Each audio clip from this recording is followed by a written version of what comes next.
Happy birthday to you. Sino may birthday? Ako?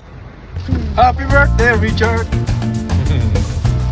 Happy birthday, Richard! For today's vlog, isi-celebrate natin ang ating birthday and i-review na rin natin yung restaurant na kakainan natin. And dahil malamig ang panahon ngayon, maghanap tayo ng restaurant na may mainit na sabaw and masarap na pagkain. Lagyan natin ng konting twist. Dapat socially relevant din.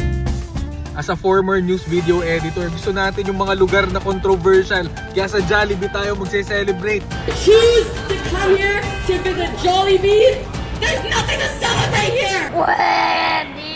Hindi ko talaga gets kung anong point. Pero kayo rin ba pag maulan tapos napadaan kayo sa Jollibee, nag-crave kayo ng creamy macaroni soup? Baka pag-order nga sa susunod. So ayan, yung napili nating restaurant is Tepanya. By the way, first time namin kakain dito.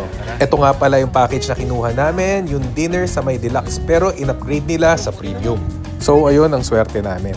Pasok pa lang, ang ganda na ng accommodation and ang ganda pa ng interior. Ramdam mo na kagad yung Japanese vibes. After namin makasettle, kinuha na rin nila kagad yung orders namin. Napakabilis ng service. So I'm giving them a 5 out of 5 for the first impression.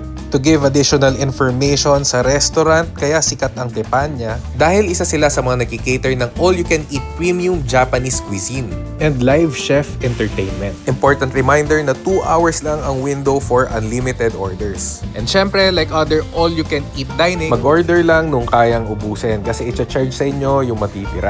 For our first dish, aged scallop with miso butter. Ang rating natin for this, 2.5 out of 5. For the reason of chewy yung scallops. In terms of taste, masarap naman. Pero mas masarap syempre kung hindi makunat. For the second dish, salmon miso soup. I'm not giving it any rating dahil hindi ako nasarapan. Pero smile pa rin tayo kasi ang mahal ng binayaran natin.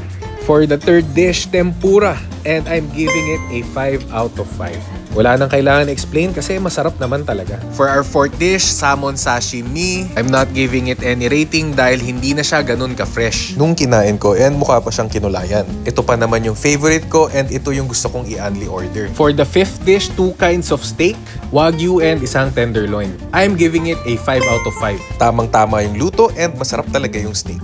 After natin kumain ng steak, sabi ni chef meron pa raw 2 nakasalang na seafood. May parating pa raw na lobster and shrimp. To be honest, nung nilabas yung lobster tail, it doesn't look appetizing to me. Yung kulay ng shell, visibly pale na. As a person na namamalengke, mataas ang standard ko sa seafood. So ayan, tapos na. Tikman na natin. So wala naman tayong choice kundi ubusin kasi babayaran natin yung matitira. Masarap naman siya pero hindi siya yung ideal na lasa kapag fresh.